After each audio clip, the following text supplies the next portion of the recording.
Morning all. So today's question time with Nisha is, will Pilates make me flexible? So in today's newsletter, I make reference to a great research paper called A Ghost in the Machine by Matt Walden and Paul Chek. And I've been talking all week, for the last few weeks, about allostatic load.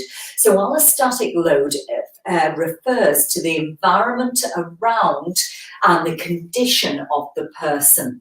So this goes the same for flexibility. So when I'm looking at flexibility of a person comes to me and says, I want to look at flexibility, you've got to look at so many variants surrounding the body. So first of all, you've got to look at their environment.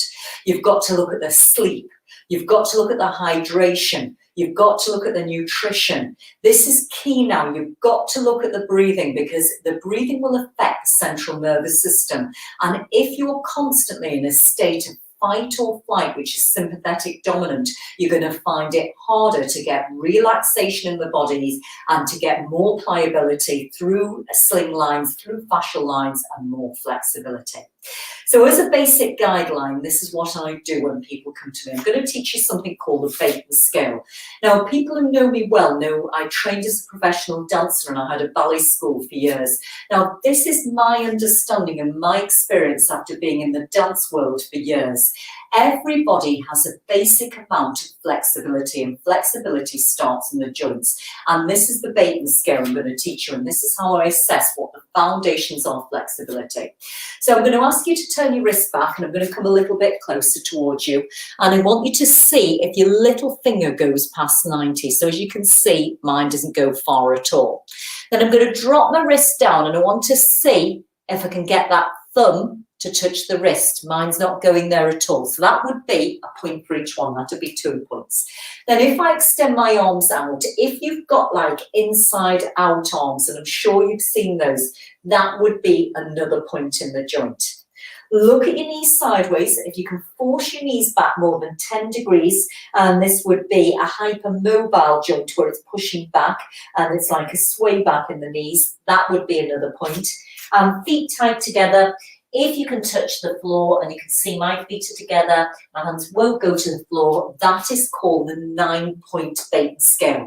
And that's based on the joints. Now, my experience working in professional football and rugby clubs is that players with a high Bateman scale score, I didn't even have to move them. They had the most incredible feet. So they had the most long toes and the most incredible spread out feet. And I've noticed this in the yoga community. So it's not to say if you don't score on the Bateman scale like myself, you won't improve your flexibility. You can. You can improve your flexibility by looking at the allostatic load and also doing the right stretching or pendiculation program. If you come to me for movement, I tend to be dynamic. I tend to go in, hold, come out, go in, hold, come out. So I'm tricking the central nervous system. When we statically stretch all the time, that actually sedates the central nervous system. So I see a lot of runners and athletes holding stretches like this. This is the worst thing to do before you're going into a movement or a dynamic movement activity. So I hope that's given you some ideas today. So my 3 takeaway points are: look at the allostatic load, look at the environment. So, is it good sleep? What are the dirty electrics, the, EMFs like? What's the diet like? What's the hydration like? All these things count. What's the movement like? What's the stress levels like? Because this is the allostatic load for anything, for long flu, long for COVID. All these things make a difference in the body.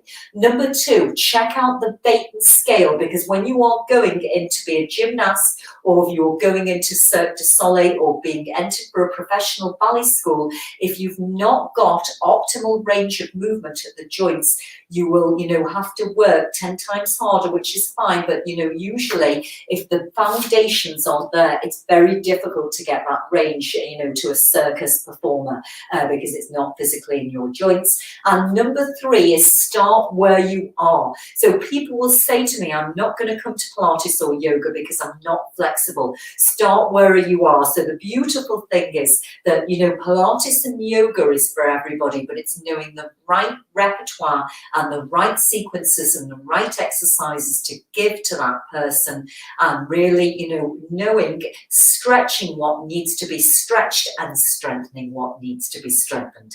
So have a fabulous day, everybody. Check out Bait and Scale. If you'd like more information, book a one-to-one with me, and I look forward to seeing you soon.